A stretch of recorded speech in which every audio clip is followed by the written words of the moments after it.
Hi there, friends. It's our pleasure to have you on board for this informative weekend edition of Jamaica Magazine. I'm your host, Adrian Atkinson. Thanks for coming. Our Western Roundup segment returns, and as usual, we are examining matters related to your health care. There's much more to explore, so please stick around. Find out where you are to vote before Election Day. On Election Day, visit your polling station and listen to the instructions of the presiding officer. Remember to bring your new voter ID card. You may still vote without your ID card, but the process will be faster if you have it with you.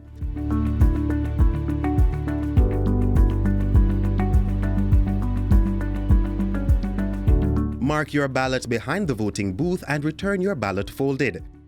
Once the counterfoil is removed, your ballot cannot be traced back to you. Dip your finger in the ink and watch as your ballot is deposited into the ballot box. Your vote is your voice. Make it count.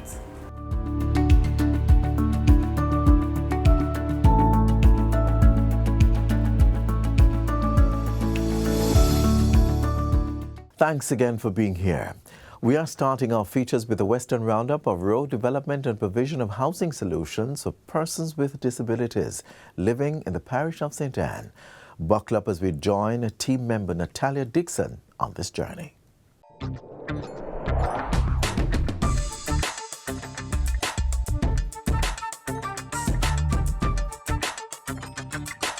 Welcome back to another episode of Western Roundup. Today we focus on housing, road rehabilitation and health. Stick around, you don't want to miss the highlights.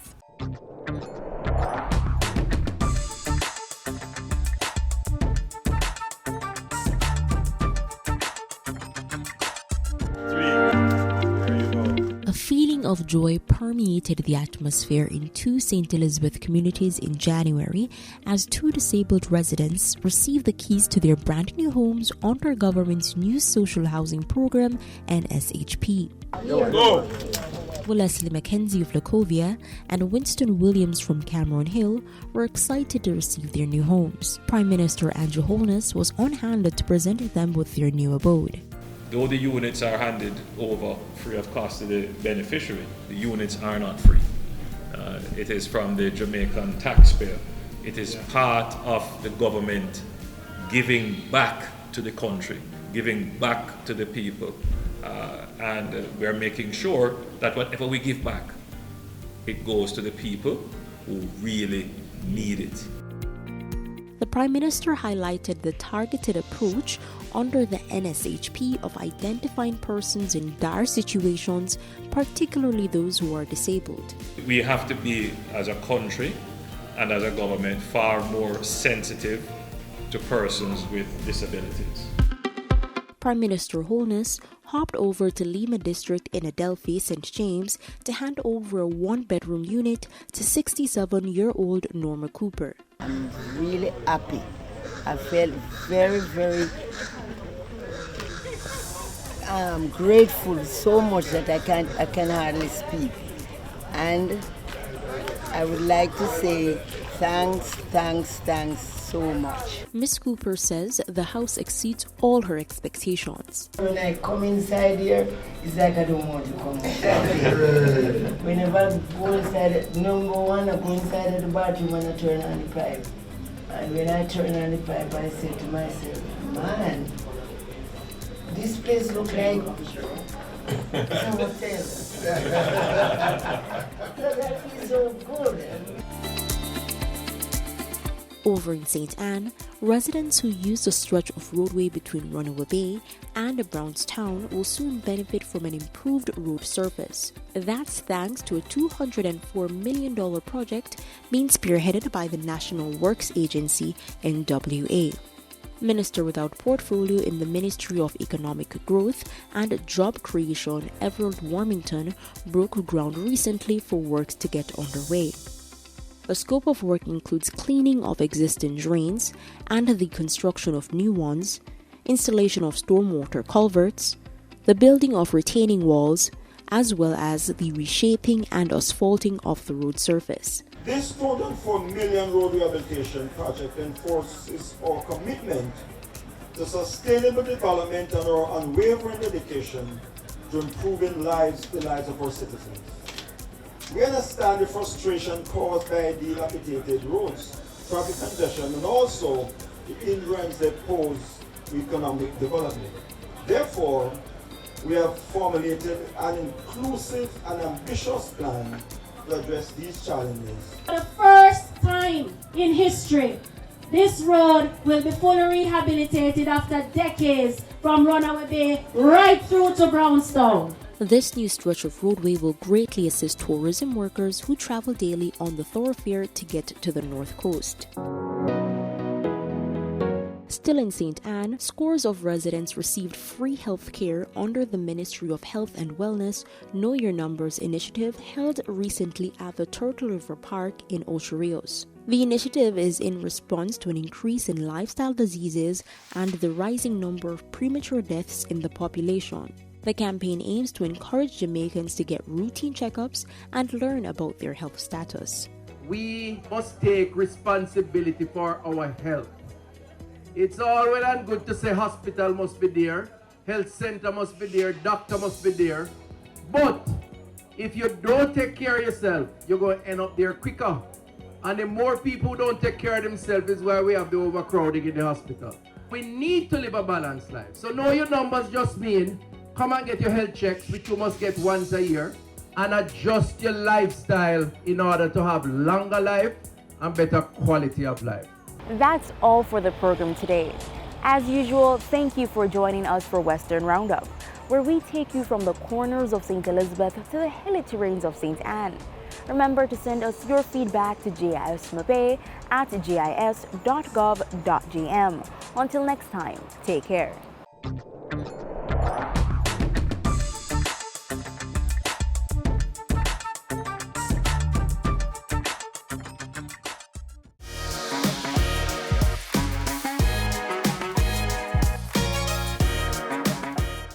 The following is brought to you by the Office of the Prime Minister. Your government is empowering you through education, training, and development. That is why we have removed all fees for every Jamaican accessing training through the Heart NSTA Trust. So, whatever you desire training in, food and hospitality, beauty and cosmetology, housekeeping and hotel management, welding, carpentry, masonry, or any of the dozens of programs Heart offers, you can enroll completely free and change your life. We are building Jamaica. The proceeding was brought to you by the Office of the Prime Minister. We're still in Heart Month, and the GIS continues to increase your awareness of heart conditions and contributing factors such as obesity. In this, our next feature, we will learn about the difference between being obese and being overweight and the impact of these on our health.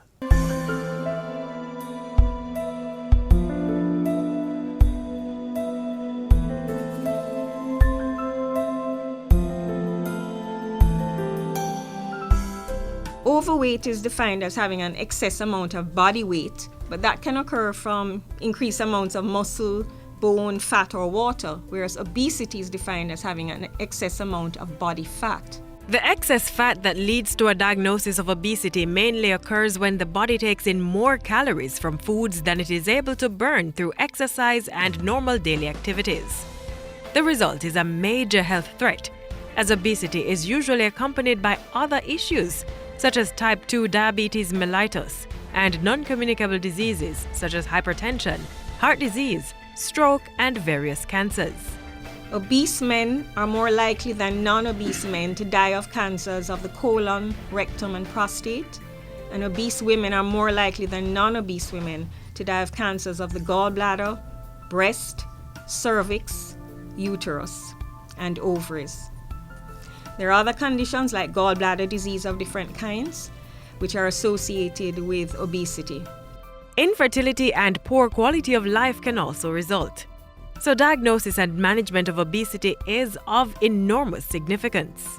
And there are ways to assess it. The commonest way to assess obesity is by using what we call the body mass index, or BMI. And the BMI is essentially your body weight in kilograms divided by your height in meters squared. And we have scales to judge what your weight status would be. Less than 18.5 BMI would be considered to be underweight. Normal weight is 18.5 to 24.9. 25 to 29.9 would be considered to be overweight, and BMIs of greater than 30 are all considered to be obese. It's generally easier to gain weight than it is to lose it, which means avoiding practices that lead to excess fat consumption is the easiest route to avoiding obesity. But if you're already overweight, the process may be difficult, but it is achievable. You may need help from physicians, nutritionists, physical trainers, and even therapists, so you should seek them out if that's the case. Either way, most experts will tell you that weight loss requires behavioral change, lifestyle changes that are gradual and long-term. The problem in our society, of course, is the same as anywhere else. Less physical activity, we're working harder, we don't have time to schedule exercise, and of course, unhealthy eating habits. So more fast food, less fruits and vegetables, less freshly prepared foods, and consumption of large amounts of sugar-sweetened beverages. So this is what fuels it. Eating healthy helps to keep us healthy. Are you thinking about what would be a healthy and balanced meal, but just can't decide on what foods you should be having? Jamaica's food-based dietary guidelines can provide you with answers. The guideline from the Ministry of Health provides information for individuals, health professionals, nutrition educators, and the food industry. It encourages a daily diet of items from all the food groups. That should include fruits and vegetables, as well as peas and beans and nuts. And the things we ought to avoid are clear: excess salt, that is more than the daily recommended amount, as well as fats and oils and sugary foods and drinks. Also, if you lead a sedentary lifestyle, then it's very easy for you to become obese because you're not going to be able to burn off the calories that you take in. And of course, if you eat unhealthily, you're more likely to become obese because your body's going to store all these excess calories as fat. So one of the ways to counteract obesity is to engage in regular physical exercise, like going for brisk walks, jogging, swimming, or riding a bicycle. Regular exercises like these burn calories and get rid of excess fat and weight, helping to control blood cholesterol, blood sugar, and even high blood pressure. Experts in health services say children can be set up to become obese later in life. The Ministry of Health is working to address these issues as it focuses on key strategies to improve overall maternal and child health services. Don't be weighted down by obesity. Take charge of your good health. Eat well, exercise, and get about the business of living well.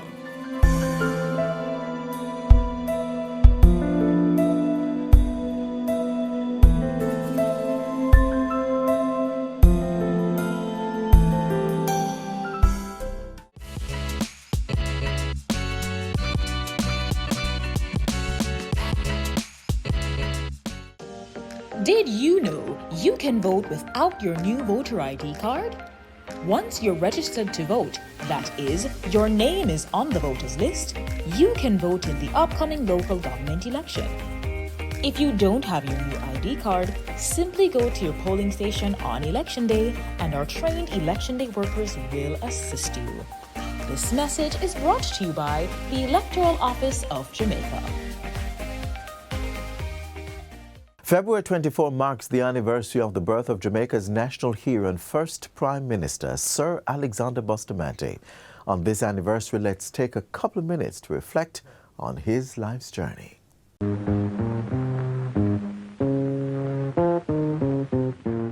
Sir Alexander Bustamante, the undisputed champion of the working class. As a trade unionist, he earned the title when he tackled unemployment and the terrible pay and working conditions facing working-class Jamaicans. Sir Alexander spoke fearlessly against the English colonial rulers, writing several letters to the Gleaner and occasionally to British newspapers. Widespread discontent led to social unrest in 1937 and 1938, and all the time, Bustamante continued to champion the cause of the people. On September 8, 1940, he was detained for an alleged violation of the Defense of the Realm Act. He was locked up for a year and 5 months. Sir Alexander later founded the Jamaica Labour Party in 1943 and won the first general election under universal adult suffrage in 1944.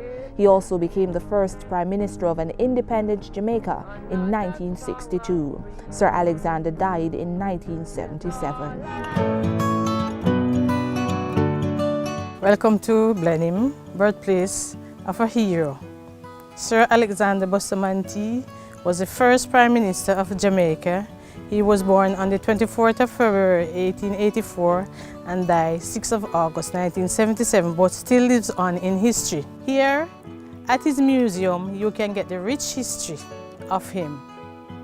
So please feel free to come and enjoy. We are open from 9 to 5 weekdays, Monday to Friday. So please come on in and get the rich history. Right? You can call the Jamaica National Heritage Trust if you want some more information.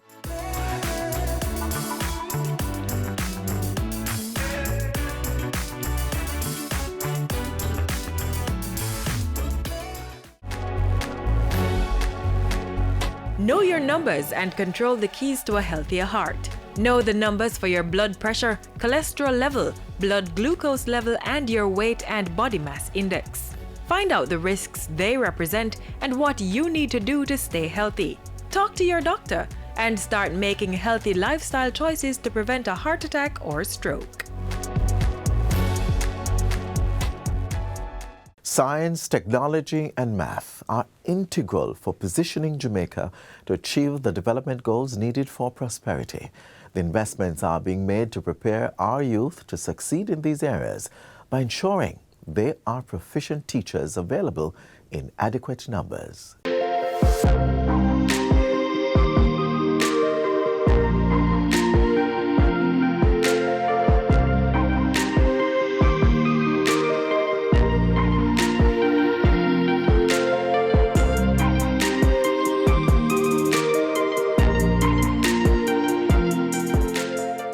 Jamaica seeks to accelerate our pace of growth, and we want to have a proficient, technically proficient workforce that can sustain higher value-added investment jobs. So if we are serious about elevating our levels of growth and accelerating our pace of development, we are going to have to produce far more math and science and engineering and technology capable students coming out of our secondary system. And that all starts with teachers.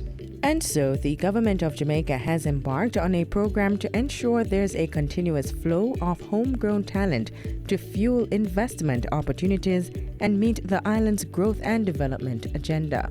In steps, the Science, Technology, Engineering, and Mathematics STEM Scholarship Program. The initiative is a partnership involving the Ministry of Finance and the Public Service, the premier tertiary education loan provider, the Student Loan Bureau, and Michael University College, the island's oldest teacher training institution. The program will see $2.5 billion being invested in the training of 1,250 teachers over the next 5 years. The provision of this scholarship will foster the development not only of the scholarship recipients, but the nation based on best practices, new trends, and technological innovation garnered through their educational pursuits.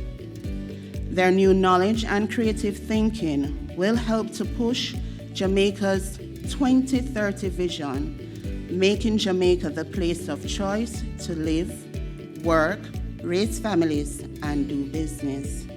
Jamaica is ready for this game change, and these scholarships will support those bright young Jamaicans who are ready to bring their A game to education.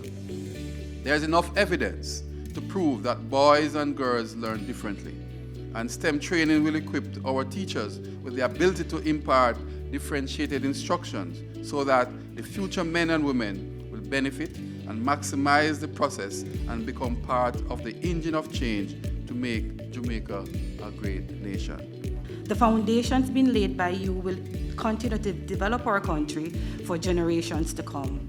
This is definitely a step in the right direction as we strive towards greater levels of efficiency in our education system. These are full tuition scholarships where all tuition expenses are paid. And so you graduate from high school, you have the courses to matriculate, you walk into Jamaica University College, you don't pay $1 over the next 3 or 4 years, and you walk into a job teaching your fellow Jamaicans.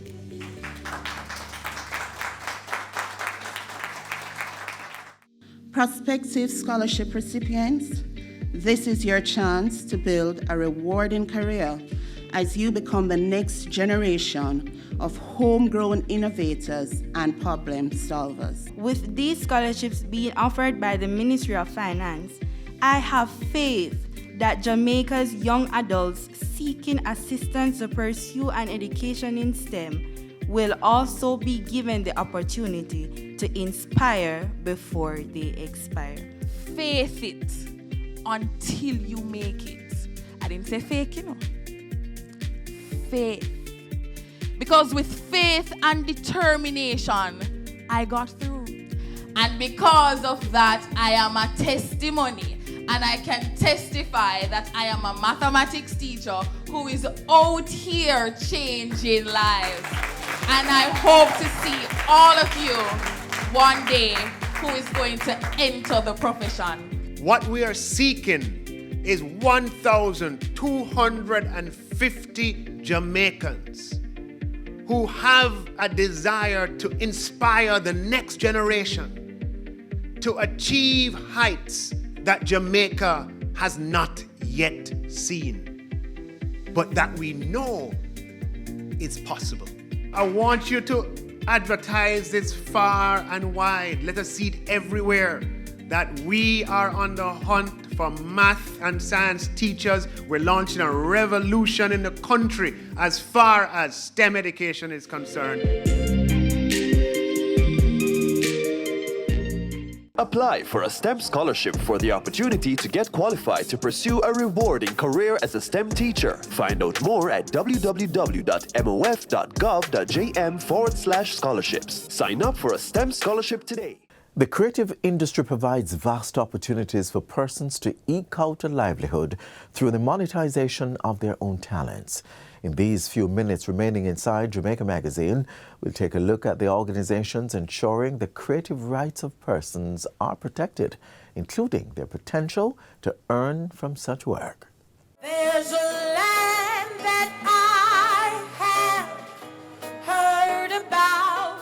Every piece of creative work is designed with intent and holds high intrinsic value. It deserves to be protected.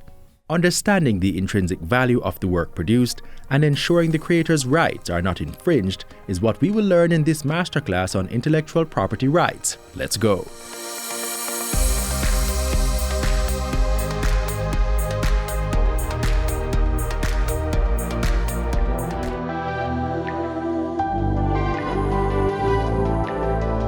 Collective Management Organizations, CMOs, are entities that enable rights holders to manage their rights and the use of their work.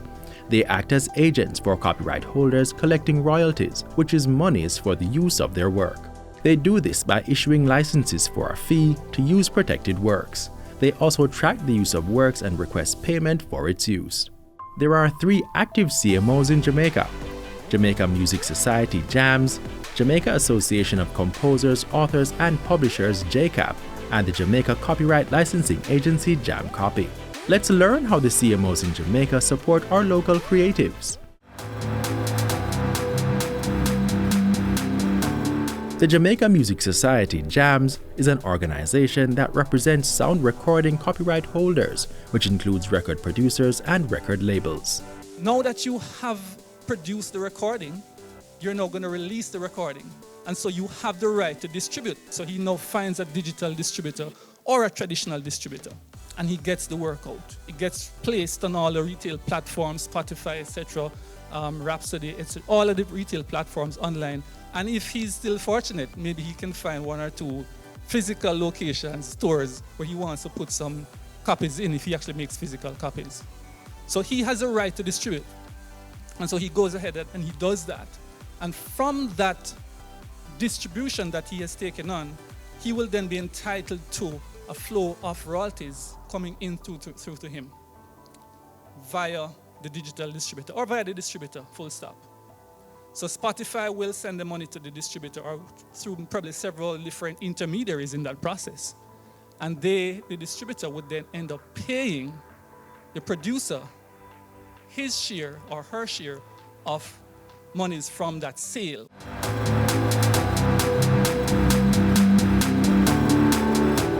The Jamaica Association of Composers, Authors and Publishers, JCAP, is a membership society for composers, authors and music publishers, otherwise known as the primary rights holders. So the most important thing in terms of earning in today's world is actually streaming, download. And we still deal with the analog side, which is public performance. So download has practically, I won't say eliminate, but has taken over from the selling of CDs. Public performance will remain because that's where we have mostly our live events. And to state that JCAP is able to collect on any form of music usage.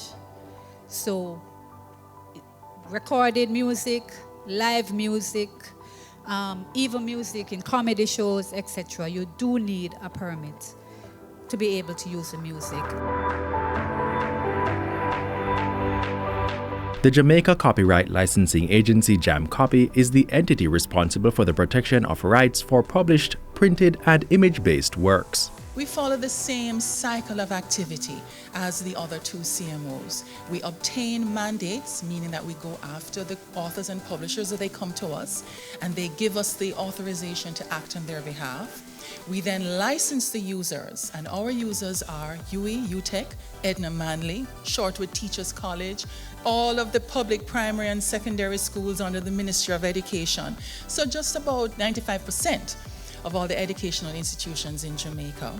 We then collect the licenses and then we distribute them as royalties. It's important to learn and understand the value of protecting your creative work. Contact a CMO to learn more and get started.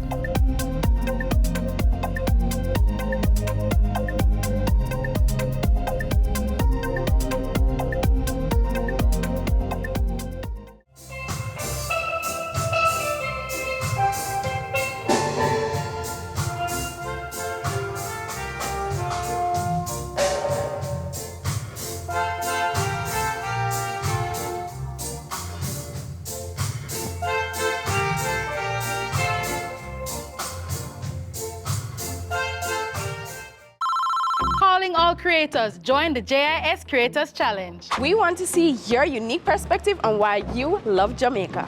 Whether it's through a Jamaican adventure, arts and craftsmanship, or Jamaican cuisine. A party lifestyle or a celebration of our Otamaniwan people culture. Unleash your creativity in a video 1 minute or less, showcasing why you love Jamaica. Upload your video to your socials and tag JIS by March 8th. Follow us on all our platforms for more info on how to enter and prizes to be won. Stay tuned!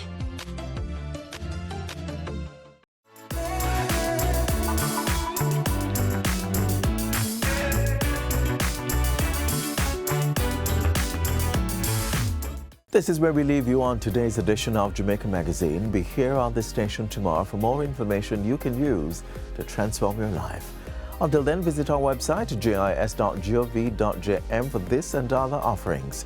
On behalf of the entire production team here at the GIS, I'm Adrian Atkinson. Remember, live good and walk good. This has been a production of the Jamaica Information Service, the voice of Jamaica.